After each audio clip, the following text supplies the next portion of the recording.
Hello नमस्कार साथियों, इस वीडियो में हम बात करने वाले हैं सीनेट एग्ज़ाम या फिर कह लें बीएससी नर्सिंग एग्ज़ाम की रिकॉर्डिंग जितने भी बायोलॉजी के क्वेश्चंस आते हैं और 2020 का जंतु विज्ञान क्वेश्चन हम सॉल्व करेंगे और देखेंगे कि किस प्रकार के क्वेश्चन पूछे गए हैं अब तक और आगे भी इनके आसपास से या इन्हीं में से कुछ क्वेश्चन बनने की संभावना पूरी तरह से है। ठीक है दोस्तों, आप सभी लोगों का स्वागत है। दोस्तों आज हम बात करने वाले हैं बीएससी नर्सिंग एग्ज़ाम 2020 का जो पेपर था उसके जो बायोलॉजी के क्वेश्चन थे उसको मैं कराने वाला हूँ आपको। और दोस्तों जितने भी मेडिकल एंट्रेंस एग्ज़ाम होते हैं उनके रिगार्डिंग जितने भी क्वेश्चंस पूछे जाते हैं बायोलॉजी के क्वेश्चंस होते हैं वो आपके लिए बहुत ही इंपॉर्टेंट क्वेश्चन थे, चाहे आपके कितने भी चाहे जो भी आप चाहे डी फार्मा के लिए दे रहे हो, बी फार्मा के लिए, बीएससी नर्सिंग, जीएनएम किसी के लिए भी आप दे रहे हो, सबके लिए की क्वेश्चन जो आपका सिलेबस होता है बायोलॉजी का वो सभी के लिए सेम ही होता है। बात करने वाले हैं बीएससी नर्सिंग 2020 का जो पेपर था उसके अकॉर्डिंग बात करेंगे और देखेंगे उस पर कैसे क्वेश्चन पूछे गए थे। ठीक है दोस्तों, चलते हैं किसी तरीके। पहला क्वेश्चन जो हमारा दोस्तों यहाँ पे है, पहला कह रहा है कि एस्केरिस अपना जीवन चक्र पूरा करने की एक कोशिश एकत्रित करने की जिस पथ अनुसरण करता है वह है। तो आपको यहाँ पे बताना है कि जो केचुआ होता है वो अपना जो लाइफ साइकिल पूरा करता है उसकी कैसे कैसे उसका जो लाइफ साइकिल होती है वो किस प्रकार से होती है उसको बताना है, उसके पूरी लाइफ साइकिल के बारे में। ठीक है दोस्तों, तो यहाँ पहला दिया आंत, यकृत, हृदय, फेफड़ा, ग्रसनी, निगल द्वार, अमाशय, आंत। इसमें आपको सेट करना है और बताना है कि आप केचुआ जो होता है वो पहले कहाँ से एंट्री करता है फिर कैसे बाहर निकल जाता है। ठीक है दोस्तों, option number C is right answer. दोस्तों आपका C is right answer, option C is right answer. कैसे दोस्तों, पहले हो जाएगा आंत में, आंत के बाद जाएगा लीवर, फिर हृदय, फिर फेफड़ा, फिर ग्रसनी, फिर निकल द्वार, आमाशय से होते फिर आंत में आता है और उसके बाद फिर कहाँ चला जाता है, बाहर रेक्टम के थ्रू बाहर निकल जाता है। ठीक है दोस्तों, ये इसकी लाइफ साइकिल है, तो option number C is right answer. ठीक है दोस्तों, बढ़ते हैं क्वेश्चन की तरफ। तो क्वेश्चन नंबर 152 क्या कह रहा है, क्वेश्चन नंबर 2 में कह रहा है निम्नलिखित प्रदूषकों में कौन सा अजैव निम्नीकरण है। अजैव निम्नीकरण मतलब दोस्तों ऐसे प्रदूषक जो कभी भी या सूक्ष्म जीवों के द्वारा डिकम्पोज नहीं होते। सभी को दोस्तों देखिए पारद जिसमें बोला दोस्तों ये पारा, बी प्लास्टिक, सी कैडमियम, डी ये सभी। तो जो ये कैडमियम हो गया, प्लास्टिक हो गया, पारद हो गया, ये सभी दोस्तों क्या है, ये सभी के सभी क्या है, एक अजैव निम्नीकरण है। तो option D is right answer. ठीक है दोस्तों, बढ़ते हैं क्वेश्चन नंबर 153 क्वेश्चन में क्या बोला, तो निम्नलिखित में से किस जंतु समूह में ट्रोकोफोर डिंभक एवं वेलिगा डिंभक बनता है। तो दोस्तों ये जो लार्वे के नेम होते हैं, स्टेज के नेम होते हैं, वो लाइफ साइकिल होती है। तो उसमें जो स्टेज होते हैं उसमें ट्रोकोफोर डिंभक और वेलिगा डिंभक जो बनता है ये आपका मोलस्का में बनता है। तो option A is right answer. ठीक है दोस्तों, बढ़ते हैं क्वेश्चन नंबर 154 क्वेश्चन क्या है कि कब। ठीक है दोस्तों, अब क्वेश्चन नंबर 154 बोल रहे हैं। क्वेश्चन नंबर 154 कपाल तंत्रिका जो अंतःकरण से सूचना लाने के लिए जिम्मेदार है वह है। तो ये जो कपाल तंत्रिका दोस्तों इसमें जो ऑप्शन आपका ऑप्शन नंबर 8, 3, 6, 7, तो इसमें जो राइट आंसर होगा दोस्तों वो हो जाएगा आपका option A is right answer. Option A is right answer. इसको क्या बोलते हैं दोस्तों, श्रवण तंत्रिका भी बोलते हैं। बढ़ते क्वेश्चन नंबर 154 क्वेश्चन कह रहा है कि निम्नलिखित में से कौन सा लैक्टोजेनिक हार्मोन है। तो लैक्टोजेनिक हार्मोन दोस्तों इसमें देखिए आपका प्रोलैक्टिन, एफएसएस को बोलते हैं फॉलिकल स्टिमुलेटिंग हार्मोन, और ऑक्सीटोसिन, प्रोजेस्टेरोन जो होता है ये दोस्तों आपका फीमेल्स में पाया जाता है, ये आपका फीमेल्स में पाया जाता है। और लैक्टोजेनिक हार्मोन है वो आपको हो जाएगा प्रोलैक्टिन हार्मोन जो होता है पिट्यूटरी ग्लैंड के थ्रू ये रिलीज होता है और ये फीमेल्स में प्रसव काल होता है उस दौरान ये ज़्यादा रिलीज किया जाता है जिससे कि बेबी की फीडिंग के लिए आसानी हो। ठीक है दोस्तों, फिर आते हैं क्वेश्चन नंबर 156 क्वेश्चन कह रहा है कि यूरोपाइजियल ग्रंथि का संबंध किससे है। यूरोपाइजियल ग्रंथि का संबंध किससे है। तो दोस्तों यूरोपाइजियल ग्रंथि का जो संबंध है दोस्तों ये ग्रंथि का संबंध है, इसमें ऑप्शन देखिए छिपकली दिया है, सॉरी मैंने यहाँ पे टिक कर दिया, छिपकली है, सार्क है, मेंढक है, कबूतर। तो यूरोपाइजियल जो ग्रंथि पाई जाती है दोस्तों वो किसमें पाई जाती है, वो कबूतर में पाई जाती है। मतलब पक्षी वर्ग जो होते हैं पक्षियों में एकमात्र ग्रंथि जो पाई जाती है तेली ग्रंथि से भी वो यूरोपाइजियल ग्रंथि पाई जाती है, लेकिन एक्सेप्ट दोस्तों किसमें, शुतुरमुर्ग और तोते में नहीं पाया जाता है ये। ठीक है दोस्तों, बढ़ते क्वेश्चन नंबर 157 क्वेश्चन कह रहा है कि दांत का कौन सा भाग इनेमल से ढका होता है। ये बहुत ही बेसिक क्वेश्चन जो होता है दोस्तों, ये ऑप्शन है क्राउन, मोल, डेंटाइन। तो इसका जो होगा बाह्य भाग, डर्मी जिसको बोलते हैं, वो बाह्य भाग मतलब ऑप्शन ए इज जो ऑप्शन हो जाएगा option A is right answer. ठीक है दोस्तों, बढ़ते हैं क्वेश्चन नंबर 158 क्वेश्चन में क्या बोला दोस्तों, कह रहे कि न्यूरोजेनिक हृदय पाया जाता है। न्यूरोजेनिक हृदय जो होता है दोस्तों ये क्या हो जाता है, ये पाया जाता है जिसे आपका राज, कर्कट, घोंघे, तिलचट्टा जो किसमें पाया जाता है दोस्तों, जो आपका राइट आंसर हो जाएगा दोस्तों ये तिलचट्टा में पाया जाता है। और मनुष्यों में कैसा हृदय पाया जाता है, तो मायोजेनिक हृदय मनुष्यों में पाया जाता है। ठीक है, क्वेश्चन नंबर 159 में कह रहा है कि कशेरुकी नख व्युत्पन्न होते हैं। जो कशेरुकी नख जो व्युत्पन्न होते हैं ये दोस्तों आपका हो जाएगा किस स्तर से होते हैं, स्वच्छ स्तर से, अंकुर स्तर से, कड़ी स्तर से या कीड़ स्तर से। तो आपका जो राइट आंसर हो जाएगा दोस्तों वो आपका हो जाएगा कीड़ स्तर से आपके बनते हैं। ये केराटिन प्रोटीन से ही बनते हैं, जैसे नख हो गया, बाल हो गया, खुर हो गया, सींग हो गया, ये सब किरण परत जिसको स्टेनम कार्बन बोलते हैं उसी के थ्रू ये बनते हैं। ठीक है दोस्तों, बढ़ते हैं क्वेश्चन नंबर 160 की तरफ।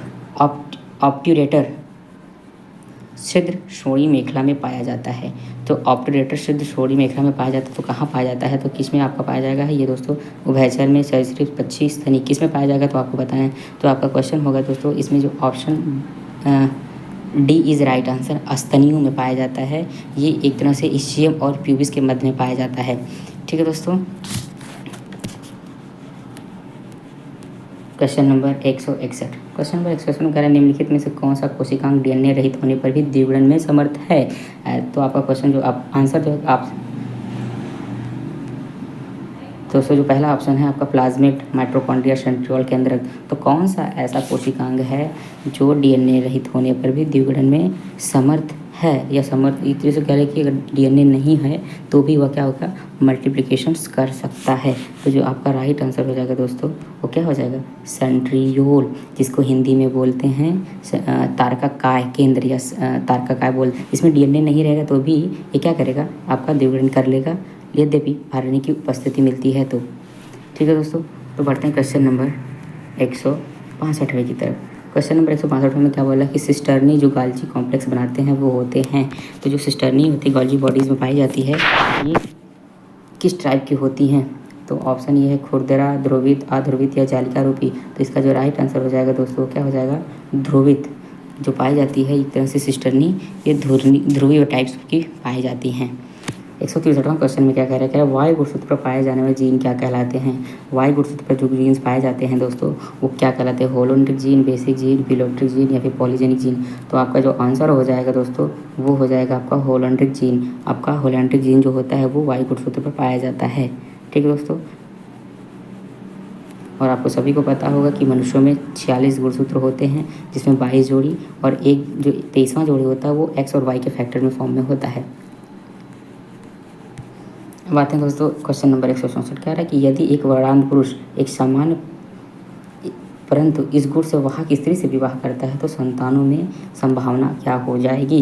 दोस्तों पहला ऑप्शन जो आपका दिया है इसमें कह रहा है कि सभी संतानें परंतु इस गुण का वाहक लड़कियां होंगी, सभी नर तथा 50% मादाएँ वरदान होंगी। ऑप्शन सी सभी मादाएँ 50%, सभी मादाएँ तथा 50% नर वरदान होंगे, 50% नर तथा 50% मादाएँ वरदान होंगी। तो इसका जो राइट आंसर हो जाएगा दोस्तों वो हो जाएगा नर तथा 50% मादाएँ वरदान होंगी। क्यों होंगी, क्योंकि दोस्तों जो बेसिकली होता है अगर स्त्री वाहक होती है तो ये कहीं ना कहीं फैक्टर को लेके जाती है, तो इसमें जो प्रोबेबिलिटी होती है वो 50-50% की बन जाती है कि। ठीक है दोस्तों, बढ़ते हैं क्वेश्चन नंबर 1 में कि निम्नलिखित में कौन सा जीवित जीवाश्म है। ऐसा आपको फोसिल्स बताना है जो जीवित है।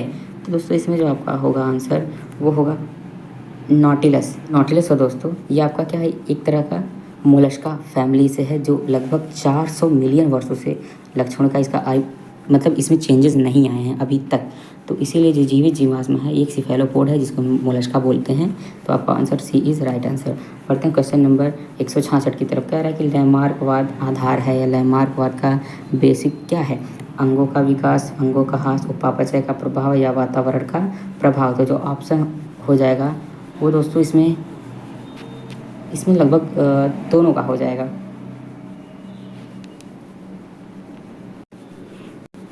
तो इसमें जो आपका आंसर होगा दोस्तों वो अंगों का विकास से भी संबंधित है लैमार्कवाद और अंगों का ह्रास से भी संबंधित है।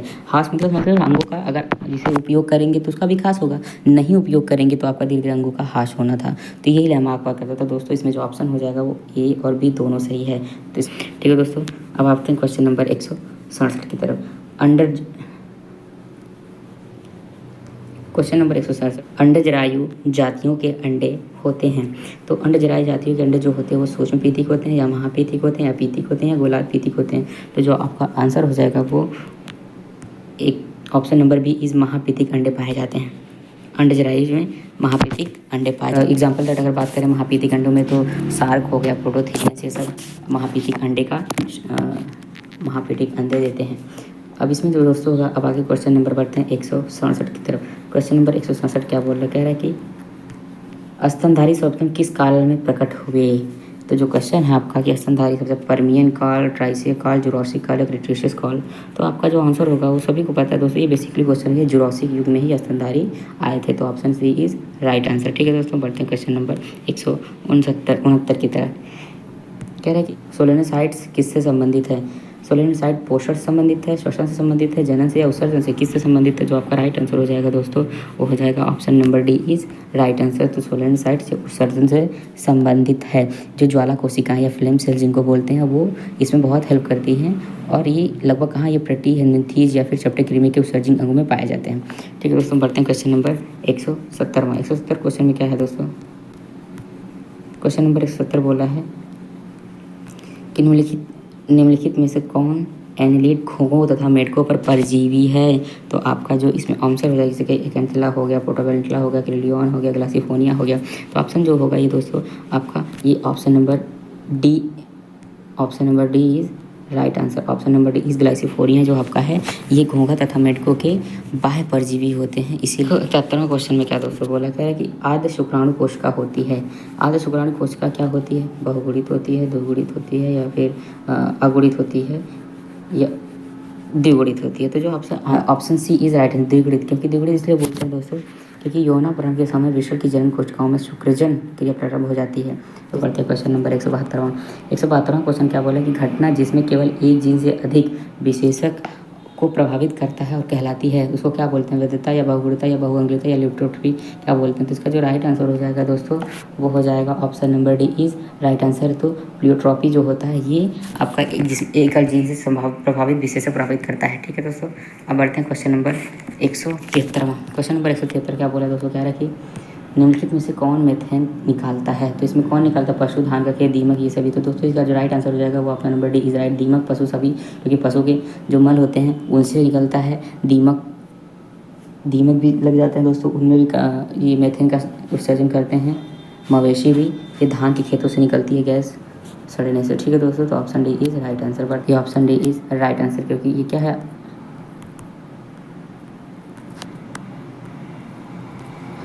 पिनवर्म जो होगा आपका दोस्तों ये क्या है? एक एंटेरोबियस है, ये आपका एंटेरोबियस है पिनवर्म। ठीक है दोस्तों, बढ़ते हैं क्वेश्चन नंबर। अगर इसकी बात करें दोस्तों एंटेरोबियस की, तो ये एक प्रकार का एस्केलमेंथीज कृमि है जो फोचेरिया एक फाइलेरियन कृमि है। तो इसकी जो एंटेरोबियस ये दोस्तों इसका राइट आंसर एंटेरोबियस एक एस्केलमेंथीज कृमि है। ठीक है दोस्तों, बढ़ते हैं क्वेश्चन नंबर 175 की तरफ। कह रहे हैं कि सीपिया तथा ऑक्टोपस तेज गति से तैरते हैं। सीपिया किसके थ्रू? तो जैसे भुजाओं द्वारा, पार्श्वों द्वारा, चूसकों द्वारा या साइफन द्वारा नोदक बल उत्पन्न करके। इसका जो राइट आंसर हो जाएगा दोस्तों वो साइफन द्वारा नोदक बल उत्पन्न करके सीपिया और ऑक्टोपस बहुत तेजी से गति करते हैं।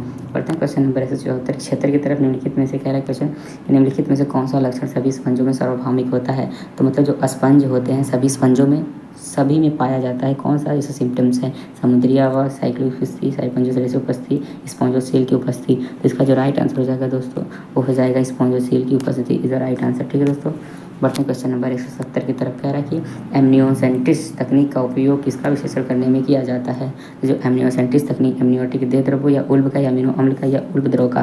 तो जो इसका राइट आंसर हो जाएगा दोस्तों वो क्या हो जाएगा कि 170वां का ये उल्ब द्रव जो होता है इसी का एमनियोसेंटिस तकनीक का प्रयोग उल्ब द्रव का ही विश्लेषण करने में प्रयोग किया जाता है। बढ़ते हैं क्वेश्चन नंबर 178। कह रहा है कि विटामिन के की आवश्यकता किस में अधिकतर होती है? या फिर फाइब्रोनेजन से फाइब्रिन बनने में, प्रोथ्रोम्बिन से थ्रोम्बिन बनने में, थ्रोम्बिन से संश्लेषण में, हीमोग्लोबिन से संश्लेषण में। तो किस में विटामिन के की जो मात्रा या फिर आवश्यकता बहुत अधिक होती है? तो आपका ये होता है विटामिन के की जो मात्रा होता है ये आपका तो option C is right answer. Option C क्या है? प्रोथ्रोम्बिन से संश्लेषण में विटामिन के की अधिक आवश्यकता होती है। तो विटामिन की का जो नाम होता है रासायनिक नाम उसको बोलते हैं नेप्थोक्विनोन बोलते हैं। ये रुधिर में थक्का जमाने की प्रक्रिया में सहायक होती है। ठीक है दोस्तों, बढ़ते हैं फिर आगे क्वेश्चन नंबर 179 या 179। कह रहा है कि हृदय का तंत्रिकाजन मूलतः होता है स्पंदन प्रारंभ के लिए, स्पंदन के नियमन के लिए, प्रेरक सक्रियण के लिए, एसिटिलकोलिन मोचन के लिए। तो हृदय का तंत्रिकाजन मूलतः क्या होता है दोस्तों? तो इसका जो राइट आंसर हो जाएगा दोस्तों वो option number A is right answer. हृदय स्पंदन के संभारण के लिए हृदय का तंत्रिकाजन मूलतः उपयोग में लाया जाता है, जिसको बोलते हैं कि सीरा अलिंद्रिय एसए नोड या एबी नोड आपने पढ़ा होगा दोस्तों, उसमें एसए नोड का ही ज़्यादा इस्तेमाल किया जाता है। तो option A is right answer. ठीक है दोस्तों, बढ़ते हैं क्वेश्चन नंबर लास्ट और 180वां क्वेश्चन। क्या कह रहा है कि अनुकंपी तंत्रिकाओं में अंतिम तंत्रिका परिसर कौन सा है? तो अनुकंपी तंत्रिकाओं की बात करें दोस्तों तो ऐसी तंत्रिकाएं जिनमें एड्रेनल तथा नॉड्रेनल होते हैं उसको अनुकंपी तंत्रिकाओं की तरफ जोड़ा जाता है। तो जिसका राइट आंसर हो जाएगा दोस्तों वो आपका answer C is right and. आपका ये पूरा जो क्वेश्चन था अब ये पूरा कंप्लीट हो चुका है। अब आप अगर चाहें तो एक बार रिपीट करके आप चेक कर सकते हैं कि आप क्या कितने क्वेश्चन बन रहे हैं, कैसे बन रहे हैं।